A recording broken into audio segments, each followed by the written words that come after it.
Hello बच्चों, let's read the question. The question says polymeric molecules are held by interatomic forces, coulombic forces, intermolecular forces, gravitational forces. तो ये जो हमारे पास ये जो चार फोर्सेस गिवन है और इनमें से बताना है कि जो पॉलीमरिक मॉलिक्यूल्स होते हैं वो कौन से फोर्स से जुड़े हुए होते हैं. ठीक है, तो सबसे पहले देखते हैं इस क्वेश्चन के लिए की कॉन्सेप्ट. और इस क्वेश्चन का जो की कॉन्सेप्ट हो जाएगा वो क्या हो जाएगा? polymers in the force between polymer molecules, polymeric molecules, ये हो जाएगा हमारा की कॉन्सेप्ट. ठीक है, अब हम देखते हैं कि इनके बीच में कौन सा फोर्स होता है. तो सबसे पहले तो हम ये देखते हैं जो हमारे पॉलीमर्स होते हैं वो क्या होते हैं. पॉलीमर्स, तो पॉलीमर्स क्या होते हैं? Polymers are large molecules, polymers are large molecules that are made up of hundreds of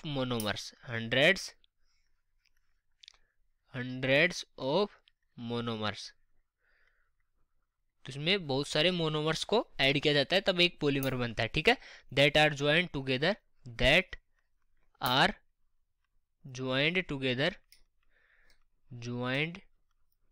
in order to form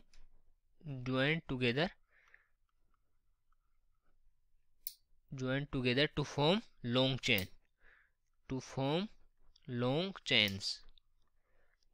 chains. Okay, तो एक लंबी चेन बनाने के लिए हंड्रेड्स ऑफ मोनोमर इसमें ऐड होते हैं. ठीक है, और उस जो लार्ज मॉलिक्यूल बनता है उसको हम बोलते हैं पॉलीमर. जैसे कि अगर हम एग्जांपल की बात करें तो जैसे हो गया हमारा पीवीसी, पॉलीविनाइल क्लोराइड, टेरिलीन. ठीक है, टेरिलीन, इस तरह के जो होते हैं कंपाउंड या मॉलिक्यूल्स होते हैं उनको हम बोलते हैं पॉलीमर्स. ओके, तो अगर हम बात करें तो जो इनके बीच में जो फोर्स होता है वो कौन सा होता है? तो पॉलीमर्स क्या होते हैं? स्ट्रॉन्ग कोवलेंट बॉन्ड से बंधे होते हैं. ठीक है, polymers are held together by polymers are held together by strong covalent bonds. Okay, strong covalent bonds. तो इनके बीच में क्या होता है? स्ट्रॉन्ग कोवलेंट बॉन्ड होता है. ठीक है, और ये इनका जो मॉलिक्यूल्स होते हैं इनमें बहुत ज़्यादा मॉलिक्यूल्स होते हैं. Since they have very large molecules या वेरी लॉन्ग मॉलिक्यूल्स, इस वजह से जो इनके भीतर जो इंटरमोलिकुलर फोर्स है वो भी बहुत ज़्यादा हो जाता है. ठीक है, since they are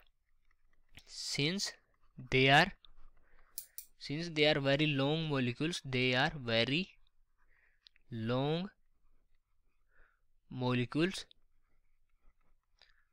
molecules, so that the intermolecular forces are relatively strong. So that the intermolecular forces